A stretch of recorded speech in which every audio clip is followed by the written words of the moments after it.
Hello everyone, this is MCOM with another episode of our Dragon Age Origins Let's Play. We're back here in the party camp. We've enlisted the aid of the Dalish elves.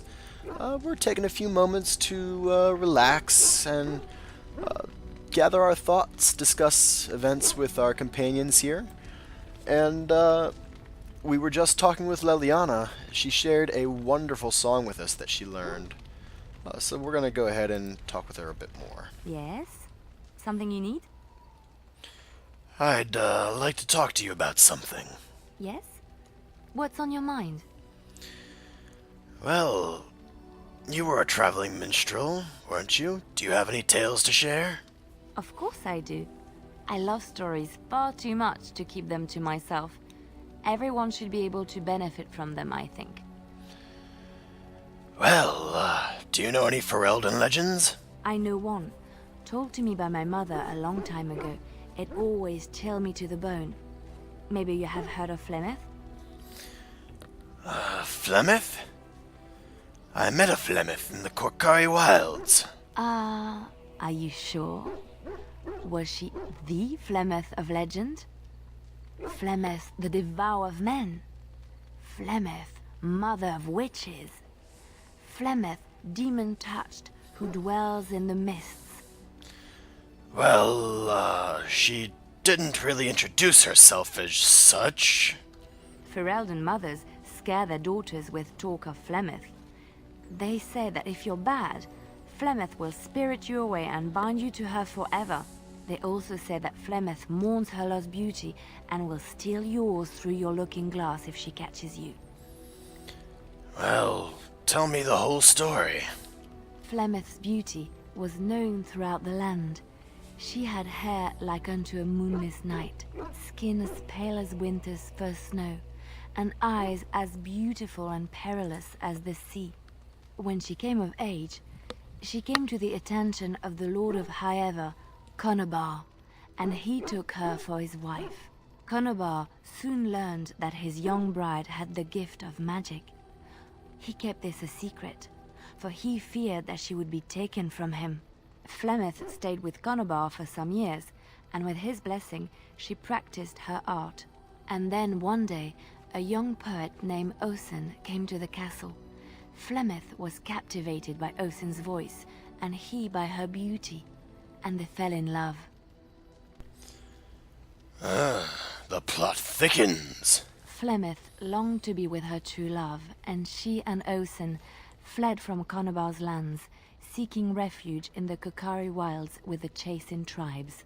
They lived there happily for many a year, till the day Flemeth received news that Conobar was dying and longed to see her face one last time.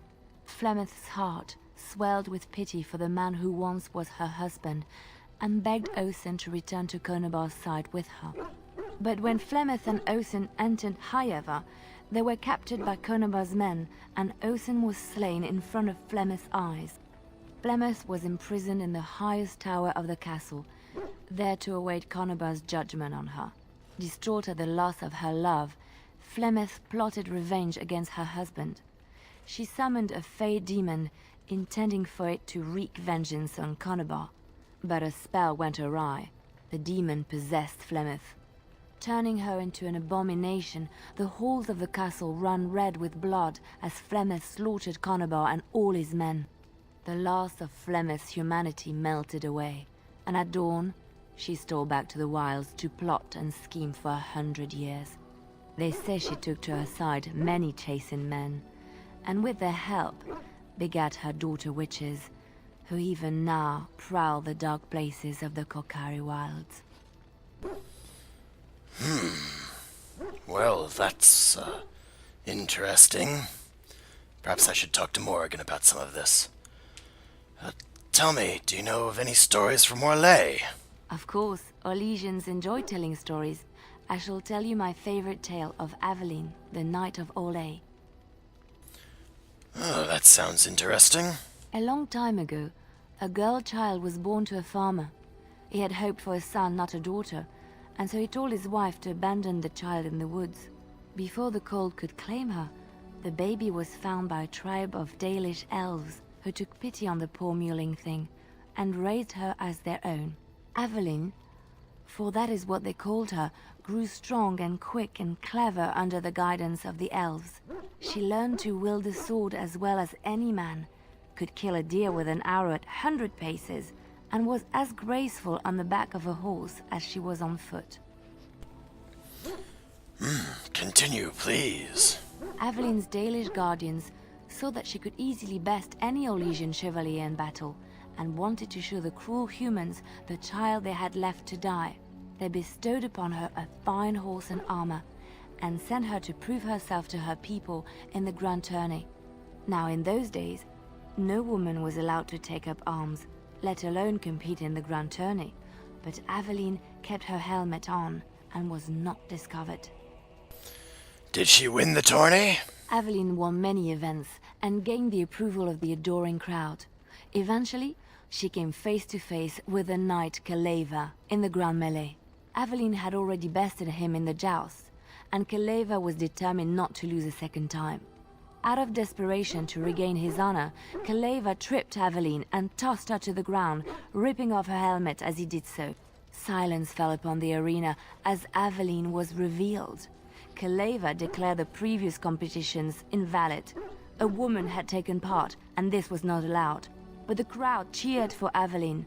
Kaleva was furious, for he had lost to a woman and was now being shamed.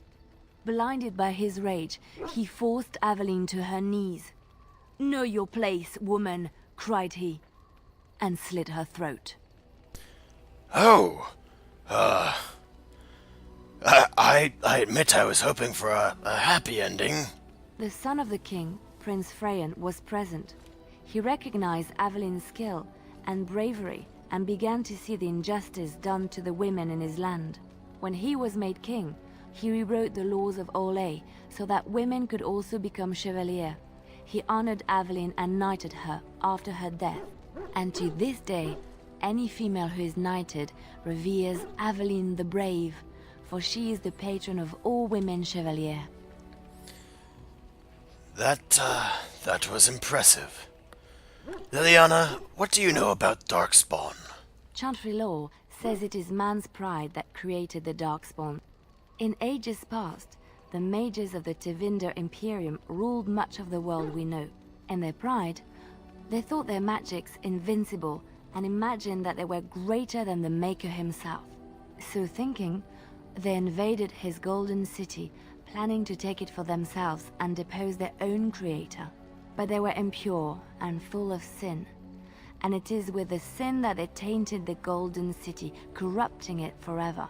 The Maker cursed them and cast them from his sight. Wherever they went, they spread the taint of their sin. Any land that was touched by the taint became blighted and would suffer no life. Instead, the Darkspawn arose to torment us and remind us of our hubris. There was another story I wanted to hear, Leliana. Which one? Well, do you know anything about the Dalish? After our recent travels in the Brazilian forest, I'm interested in knowing more about them. I have heard a little about how the elves gained their freedom from the Tevinter Imperium. When Andraste began her exalted march against the Imperium, the elves joined her cause to fight their masters.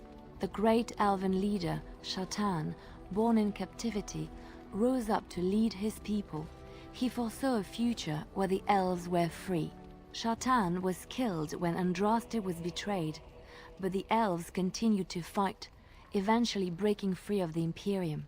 The elves claimed the Dales in the south and settled there in a land of their own. But that didn't last. The elves lived in the Dales for centuries.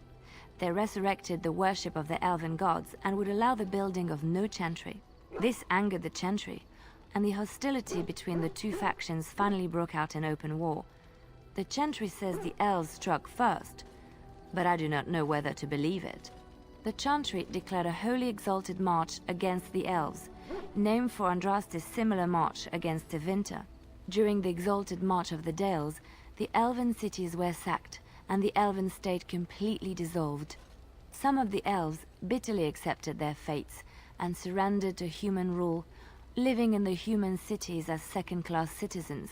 But others, still fiercely proud of their heritage, refused to bow to the humans, and instead became homeless wanderers.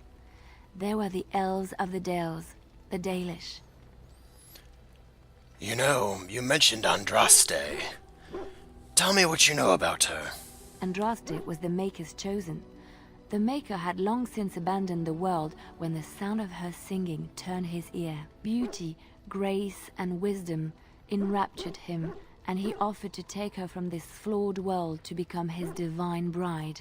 But Andraste had an earthly husband and would not forsake him. Instead, she beseeched the Maker to return to his people once more. So earnest was her plea that the Maker was moved, and promised that he would create a paradise on earth if all abandoned their false gods and turned once more to him. And this is why Andraste began her exalted march on the idolaters of the Tevinter Imperium. The Maker granted her his powers with which to smite her enemies. Andraste brought the Imperium to its knees, and her victories converted many to the worship of the Maker. How did Andraste die? Alas, it was the frailties of men that betrayed and killed Andraste. Her earthly husband, Maferath, a chieftain of the Alamari tribes himself, grew jealous as his wife's popularity and influence overshadowed his own. She was also revered as the Maker's betrothed, and Maferath began to see their own bond waning in significance as Andraste became ever more devoted to the Maker. Out of envy and spite, Maferath made a pact with the Archon Hysarian of Tevinter, allowing his beloved Andraste to be ambushed and captured. Andraste was burned at the stake in Minrathous, the capital of Tevinter. But Tevinter has a chantry, doesn't it? The Tevinter chantry claims that in Andraste's last moments, Hysarian's heart softened, and he heard the voice of the Maker telling him to end her suffering. He plunged his sword into her heart, and as her blood washed over his hands, he became one of the faithful. Dissenters said that the Archon only converted because he could not stem the tide of Andraste's cult, and was forced to do so to stay in power. We will never know for sure. Let us move on. Alright, I think that's everything that Leliana had to say, but let's double check. Yes? Something you need? Okay, I want to talk to you. Yes? What's on your mind? Oh no, there's plenty more to talk with Leliana about. Alright. So we've heard her tales. Why did you decide to come to Ferelden, Leliana? My mother was from Denerim, and I consider myself a Ferelden. Mother served an Orlesian noblewoman who lived here when Orlais ruled. When Orlais was defeated and the common folk began to resent the presence of any Orlesian, the lady returned to Orlais. She took my mother with her. I was born in Orlais and did not set foot in Ferelden till much later. Mother was always telling me stories of her homeland. I think she missed it. What happened to your mother? Mother died when I was very young. Lady Cecily let me stay with her. I had no one else. She was quite old then, and she had me study music and dance to entertain her. It is unfair that I have more memories of Cecily than my mother. So you remember almost nothing of your mother? Strangely, the only thing I really remember of Mother was her scent. She kept dried flowers in her closet amongst her clothes. Small white Ferelden wildflowers with a sweet fragrance. Mother called them Andraste's Grace. They were very rare in Orlais. But enough about that. Let us move on. That's cool, because we found those flowers and gave her some. Yes? Something you need? Alright, talk to Yes? you about something. What's on your mind? So do you miss anything about Orlais?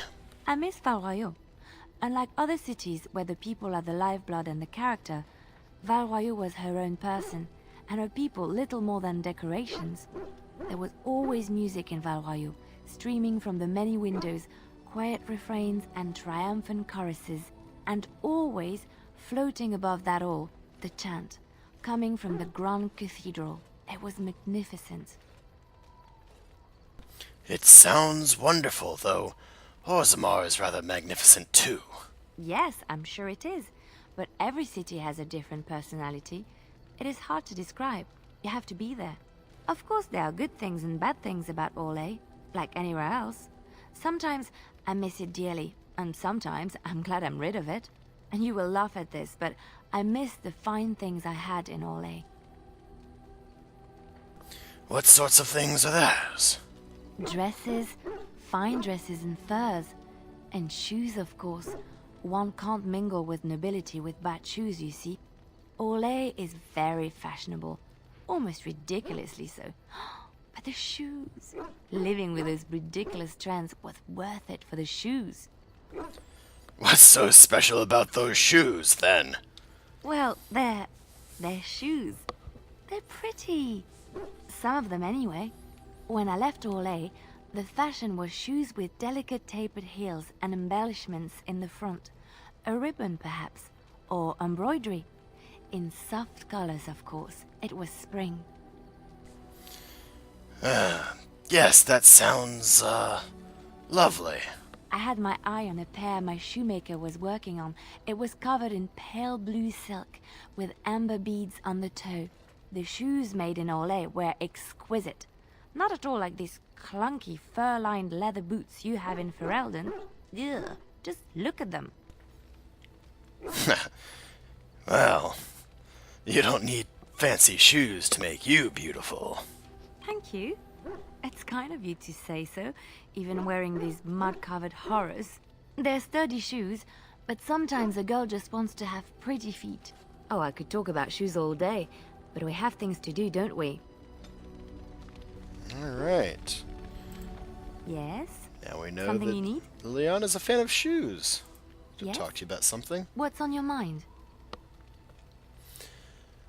Well, I heard that in Orlais, minstrels are often spies. Where did you hear this? Someone told me a long time ago. And you believe everything you hear? Not all minstrels are spies. Most are just singers and storytellers. But some of them are what we call bards. And the bards are spies? Bards are minstrels and more. Spies, as you say. Some say there is a bard order, but I don't think this is true. Many bards work alone or in small groups, doing the bidding of a patron who pays for their services. If there is an organization behind it all, no one knows who they are. Patron, huh? What sort of patron? Nobles, mostly. In Orlais, there is much rivalry amongst the highborn. They fight over land, influence, and the favor of the Empress. But they cannot do this openly because it is impolite, and in public, they wear smiling faces and pretend to be civil. In secret, they plot and scheme to destroy each other. It is a game completely meaningless to anyone but its players. You seem to know quite a bit about these bards.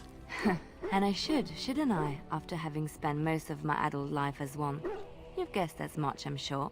But does it really matter what I was? What's past is past.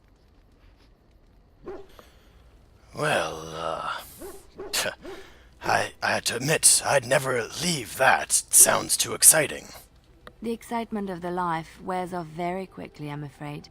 I found myself in Ferelden and sheltered from bad weather in the Chantry. And when the storm passed, I just did not want to leave. I like to say the Maker brought me here. Cool. Alright, Leliana. Yes? Something you need? Oh, Leliana, would you be able to teach me to be a bard? That's an idea. I've watched you, and I do think you'd find some of my skills quite easy to pick up. Let's just go over there, away from the others. For safety, yes?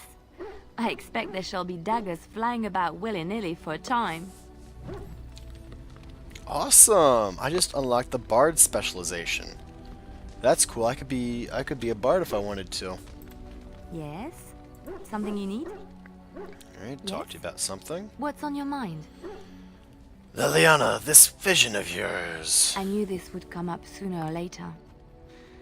I don't know how to explain, but I had a dream. In it, there was an impenetrable darkness. It was so dense, so real. And there was a noise, a terrible, ungodly noise. I stood on a peak and watched as the darkness consumed everything. And when the storm swallowed the last of the sun's light, I fell, and the darkness drew me in. What then? When I woke, I went to the Chantry's gardens, as I always do. But that day, the rosebush in the corner had flowered. Everyone knew that bush was dead. It was grey and twisted and gnarled, the ugliest thing you ever saw. But there it was, a single beautiful rose. It was as though the Maker stretched out his hand to say, even in the midst of this darkness, there is hope and beauty. Have faith. And this made you want to help me? In my dream, I fell, or maybe I jumped. I'd do anything to stop the blight. I know that we can do it. There are so many good things in the Maker's world. How can I sit by while the blight devours everything? The Chantry says that the Maker has left us. He's still here. I hear him in the wind and the waves. I feel him in the sunlight that warms my skin. I know what the Chantry says about the Maker, and what should I believe? What I feel in my heart, or what others tell me? Are you saying that the Chantry is wrong? They said my ideas were blasphemy. But is it so bad if what I believe gives me comfort? If it could give someone else comfort? I know what I know, and no one will ever make that untrue. Alright. Was that Yes? everything to talk to you about? Something you need? Yes? What's on your mind? Alright, we've heard her tales. Of course I do. I love Darkspawn, stories far too much Aveline, to keep them Flemeth. to myself. Everyone should be able to benefit from them, I think. There was another story I wanted to hear. Which one? Oh no, I thought of it just now, but it slipped my mind. It will come to you soon, I'm sure. Oh, never mind. Alright, Leliana. Ooh, look at that. Approval is at 46. Not bad. Alright. Well, this seems like a pretty good place to stop for the moment. We still have Morgan to talk things over with. And I might go talk with Sparky a little bit. But until next time, guys, thanks for coming along, and bye all.